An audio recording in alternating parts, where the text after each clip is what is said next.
like to turn and focus on the city of Wylie, Texas. With us today are Albert Garza and Orie Cross and Emily Chaney. And for those of you who are not familiar with Wylie, it is a suburb of the Dallas. It's located on the extreme northeast edge of the Dallas Metroplex. You'll see it on the map. It's in the dark blue circle in the center. And I gotta put a plug in though too. Wylie is very close to my hometown of Richardson, Texas. So I really enjoyed getting to work with Wylie. Great people there. Plus, I got to go home for the first time in a long time. So I'd like to talk to Orie and Emily and Albert. And Orie, what do you do for the city, and how long have you been there? Well, I'm Orie Cross, and I have been with the city for 8 years, and I am the utility manager. I currently supervise 9 employees. I'm over the utility side as well as the meter service division. Okay, and Emily, what do you do for the city of Wylie, and how long have you been working for the city? I have been working for the city for 5 years. I'm the AMI analyst, which means I analyze and am in charge of basically the softwares, like calling tech support when I need to, of Neptune, WaterSmart, and Invoice Cloud. Okay. Well, tell us about Wylie and what makes it a great place to live and work. Well, I think Wylie is a great place to live because of the community, the small town feel. We are building a lot of residential and commercial properties, so I think the development is great, but it still feels like a small town. The work environment here at the city, it's friendly. Everyone works as a team, and we all challenge each other to do better. Oh, excellent. And is there one thing that you like best about Wylie? The town, I like the downtown area the best about Wylie. Work, I just like my job the best. My department, it rocks. Yeah, you've got a great team there in Wylie, and it was a pleasure working with you. So, what were some of the issues and challenges that the city faced before our project started? Well, so we had a bunch of failing AMR meters, failing software to read the meters. We had to use the help of 15 employees from the Public Works and Parks Department to read the meters each month to have the reading done by the end of the month. We had over 35 manual reads per month at one point. The rain affected the system being able to retrieve reads. Our meter boxes were completely deteriorating. Curb stops needed to be replaced. The infrastructure just was not updated. Our billing software as well, the meters, we didn't have the correct size meters in our billing software, so it was very hard and inaccurate when we started the project to make sure that we were putting the right meters and the right sizes in the ground for what we needed to do to replace the infrastructure. Oh, sounds like you had your hands full. We did. Yeah. Well, how did your project with Johnson Controls help you to resolve those challenges?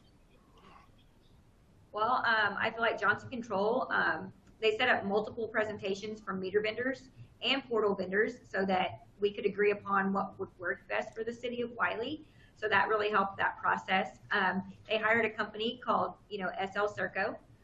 They would compare our current state processes and complete how-tos on what our new and our improved processes would look like. I really appreciated that JCI appointed a project manager to work with the city. Anything we needed at all, we could contact our project manager and they would take care of. They helped us with the best option to purchase the meters financially and what would work financially best for the city.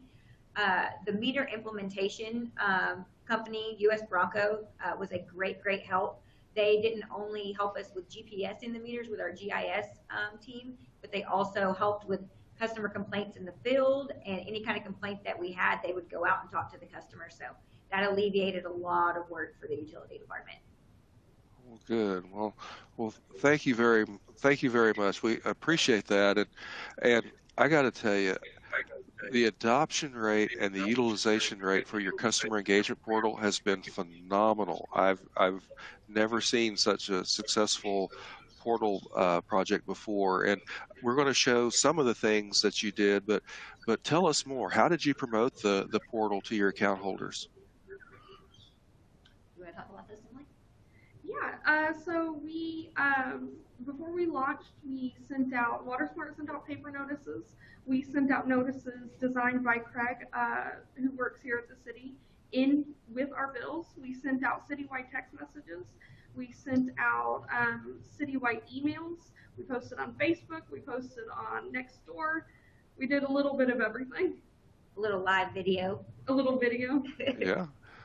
All right, well, let's take a look at some of that. This is the, I believe this is the newsletter that you referred to from Craig Kelly, the Wide Awake Wylie publication that you sent out to all your customers, and it tells them about the portal and how to register for that.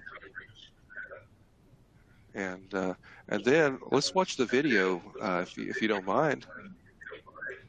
Sure.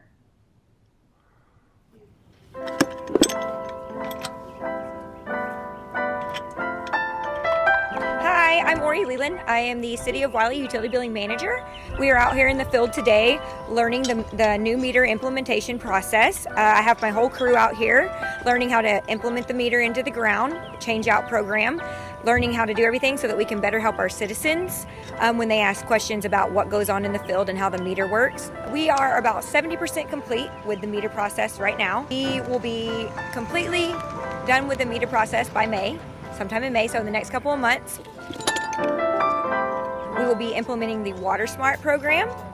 With that WaterSmart program, there will also be an app available for citizens. You will be able to monitor your water, check on your usage, and have control of what you're using. We are super excited about the new meter implementation being done. For more information on the implementation, go to www.wylietexas.gov/yourwater. Well, thank you for that video. It's certainly a tremendous story to tell in Wylie, and one that we're certainly proud to be a part of. So, as Orie and Craig and Emily and touched on earlier, there are very interesting statistics came out of the City of Wylie. First off, the subscription rates.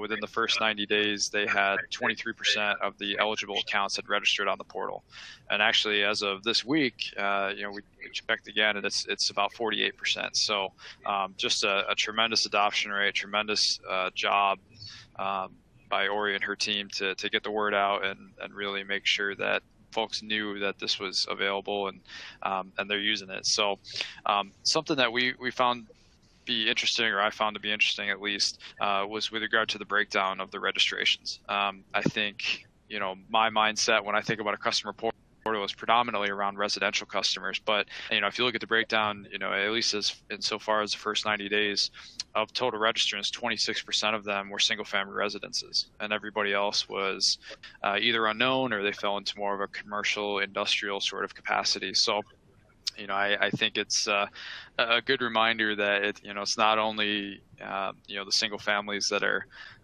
looking into this information that are using it, but certainly our commercial and industrial customers are interested in this information as well. That being said, we'll see in a moment here in terms of website traffic. It might shift the scales back the other way again, but we'll get to that in a minute. In terms of registration sources, really kind of a nice variety here. By far and away, group message was the number one way that people register for the portal. Michelle had touched on some of these categories earlier, but with the group message being coming from a digital group message sent from the City of Wylie, customer letters were also a significant part of this as well, meaning that the customer received an email or welcome letter that was delivered on Wylie's behalf. Conversations accounted for about 0.5%. That's where staff helped to register a customer on the customer's behalf from a staff-initiated email message. And then other, that included things like, a customer got a leak alert or high-use notification, something like that led them to go to the portal. So, as they say, it doesn't matter how you get there. It's just as long as you get there, right? So, and finally, in terms of some of the regular portal users, again, limited to the first, 90 or so days here, 73% of registrants visited at least once. You had 18% visit twice, about 6% visit 3 times. And as I alluded to earlier, by far and away, the bulk of the traffic was single family. So, if you look at the registrants, it was very heavily weighted more toward, commercial industrial, but in terms of people that are on there frequently and looking at things the most, still remains to be single family. So a little bit of a battle there. It'd be interesting to see how that plays out over time. And, again, something that we touched on earlier was regard to the split between mobile and desktop usage. And I know I had expected this to be a little more flip-flopped. I thought mobile would really take the lead on this, but clearly desktops still have quite a role when folks are logging in and looking at data. So just some really great information there, and again, just a tremendous job there in the City of Wylie. I think we'd be remiss if we didn't share a couple success stories as well. And Emily's going to be laughing because she wrote the responses on these. So great job, Emily. But this first one was a church. They said, we shut the water off at the meter all week, and yet the meter still showed 20 gallons of water per day. There's got to be something wrong with the meter here. And, I won't read the whole response that Emily wrote, but, just having this information at hand, she was able to really give them data logs. And, she'll probably talk a little bit later about just how easy that is. And sharing the data with the customer, pointing them in a direction. Turns out it looks like they had a small leak on the property. And, I'm guessing that they got that rectified pretty quickly because they were obviously very concerned about their water. So just having that there available for them is just phenomenal. Second one, we have to guess that they got a high bill because they said it costs way too much. That's all they said. So again, Emily was able to pull data from the system and say, hey, by the way, you're using like 3,500 gallons, for irrigation. Maybe if you reduce the minutes, each of your station runs, you might be able to reduce that a little bit. And here's some, historical information for you to look over so you can see when you're using water. So all that just being, again, just a tremendous customer service piece for your constituents. So Orie and Emily, if I could ask one more question, how have your customers, we've talked a lot about the utility and a lot of different, but what would you say your customers feel about this portal and how they benefit from it? Benefit-wise, we went ahead and implemented the payment portion that was suggested by WaterSmart. So they've had way more options to pay on the portal than the previous way that we had on our online portal. More ways to efficiently be responsible and read their usage. They can set alerts and thresholds so that they can be alerted when they have water running, high usage, continuous consumption. It provides tips on how to fix the leaks, which I have seen the customers utilize, and tips on how to save water. It provides convenient ways to contact utility billing directly. Before, we had a lot of people just contacting our utility email. Now they're actually logging into the WaterSmart portal and they're contacting us through that, which has been great because it's very easy and user-friendly to contact the customer back. Emily, do you have anything to add? We recently, WaterSmart has a feature where it, if we turn it on, according to certain thresholds, it will automatically send a customer a notice without them having to sign up for it. So we've been capturing a lot of customers that haven't registered yet with that. And the email tells them how much they've used in the last 24 hours, and it gives them options to go online and check. So it's really putting the power in the customer's hand to be in control of their leaks and their water usage. And I really like that feature. Okay. Phenomenal. Yeah. All right, great. Well, Craig, do we want to do we have any questions in the queue for, are you able to stick around for a minute, Emily, Orie? Yes. Yeah. Okay. Yeah, we just had one question in the question and answer section so far, and that is, could you provide us with an update on portal registration and usage? Yeah. So it is currently at 48%, and the total number of customers is, I believe, I wrote it down, 9,561, and that is actually more by about 1,000 than what we had on our old portal, online portal. Okay. All right. Well, I know we're right at the end of the hour, and I just wanted to say thank you again to everyone for attending our Blue Water webinar this month. I'd like to acknowledge Kelsey Elder, Adam Dirk, Ted Tisdale, Paul Pawlowski, from Johnson Controls for all their help in making this possible. Michelle Camp, thank you so much for stopping by to talk about customer engagement portals. And Albert, thank you for your safety talk. Orie and Emily, great to see you again. Thank you so much for visiting with us about the project there in Wylie. And if anyone has any questions, please feel free to reach out to us at bluewater@jci.com. And thank you for attending the Blue Water webinar from all of us on the Water Infrastructure Technology team. Be safe, and we hope to see you again on January 19th. Thank you. Thank you. It's good to see everybody. Thank you. Bye-bye.